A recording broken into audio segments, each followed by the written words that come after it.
Passé au travers de son match face à la Suisse, 1-1, Neymar a eu droit à un traitement de faveur de la part des joueurs helvètes.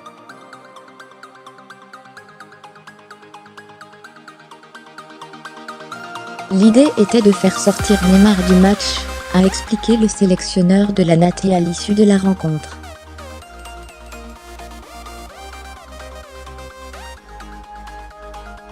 Pour son entrée en lice en Russie, la Solskjaer avait sans doute rêvé d'un scénario plus favorable.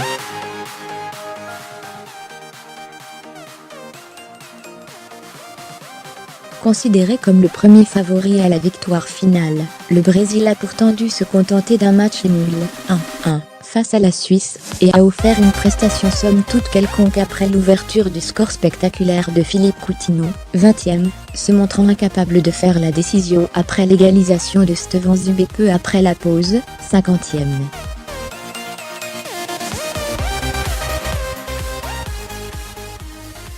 À son avantage lors des matchs de préparation, le Brésil a cette fois buté sur un Yann Sommer inspiré dans les buts de la Nati.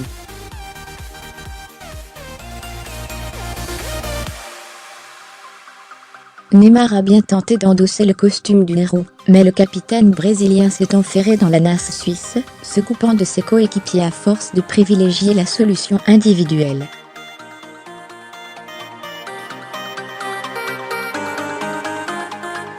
À croire que la tactique mise en place par Vladimir Petković, le sélectionneur suisse, a porté ses fruits.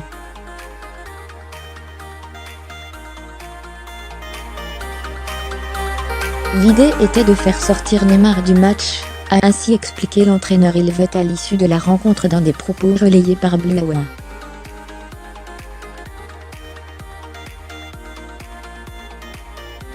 Une allusion au traitement de faveur réservé aux solistes parisiens. Neymar a en effet subi pas moins de 10 fautes, soit plus que tous ses coéquipiers réunis, 9, lors de cette première rencontre.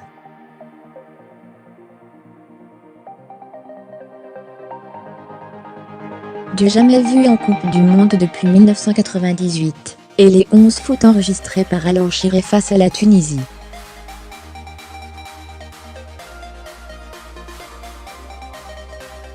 À titre de comparaison, Cristiano Ronaldo et Lionel Messi n'en ont subi que 4 face à l'Espagne et 3 contre l'Islande.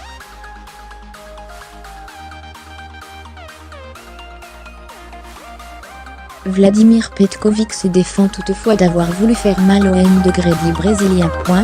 Il n'y a pas eu de faute grave, et je pense que l'équipe a défendu proprement.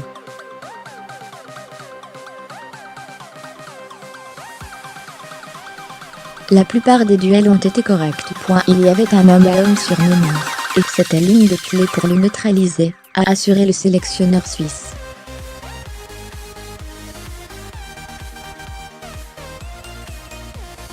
Neymar n'en a pas moins terminé la rencontre en boîte en bas, passant son tour au moment de tirer certains corners, et privilégiant un centre sur un coup franc pourtant bien placé.